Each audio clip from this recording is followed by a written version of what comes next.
नमस्कार मित्रों, जितेंद्र कुमार पांडे, सहायक जिला शासकीय अधिवक्ता, कानपुर नगर।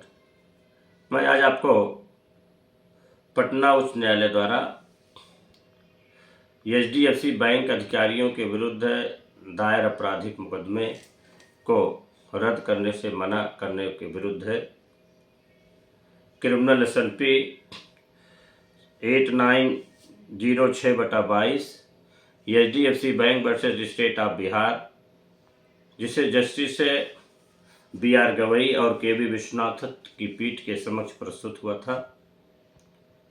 इसमें घटना इस प्रकार है कि बैंक अधिकारी जो पटना गांधीनगर के पास उनकी शाखा है, उसमें आयकर अधिकारियों द्वारा सुनीता खेमका उनके परिवार के जो बैंक खाते थे, सामद जमा योजना के खाते थे, लाकर थे, उसे सील कर दिया था।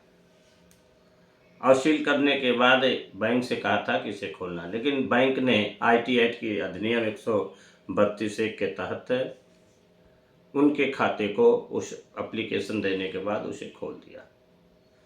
अपना वो प्रयोग करने लगे, खाते का संचालन करने लगे और लाकर का।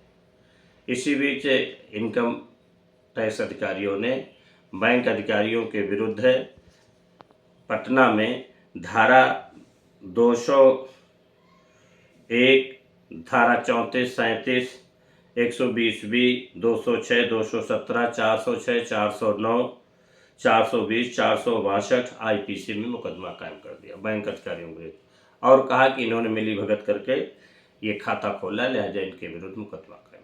बैंक अधिकारी इस अपराध के विरुद्ध 482 पटना उच्च न्यायालय में 482 पिटीशन फाइल किया। पटना उच्च न्यायालय ने 8 जून 2022 को इसे खारिज कर दिया।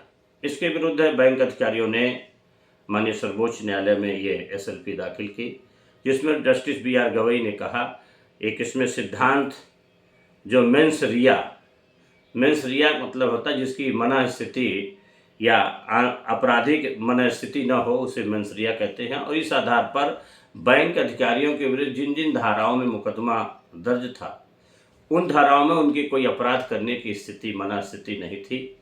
और बैंक अधिकारियों के एक न्यायिक अधिकारी मानते हुए माननीय सर्वोच्च न्यायालय ने Bhajanlal versus state of Haryana के जो केस को सुप्रा मानते हुए बैंक अधिकारियों के विरुद्ध जो उपरोक्त धाराओं में मुकदमा पंजीकृत था, उसे रद्द कर दिया और कहा कि अगर किसी भी आदमी की मना स्थिति अपराध करने की नहीं है, उसके विरुद्ध अगर कोई मुकदमा होता है तो मेंस रिया का सिद्धांत लागू होगा। निश्चित रूप से ये बैंक के उन अधिकारियों के विरुद्ध जिनके विरुद्ध किसी बिना आपराधिक षड्यंत्र के मुकदमा दर्ज हो जाता है, एक अच्छी रूलिंग माननीय सर्वोच्च न्यायालय है। मैं आज अपने यूट्यूब चैनल के माध्यम से आपको ये रूलिंग बता रहा हूँ।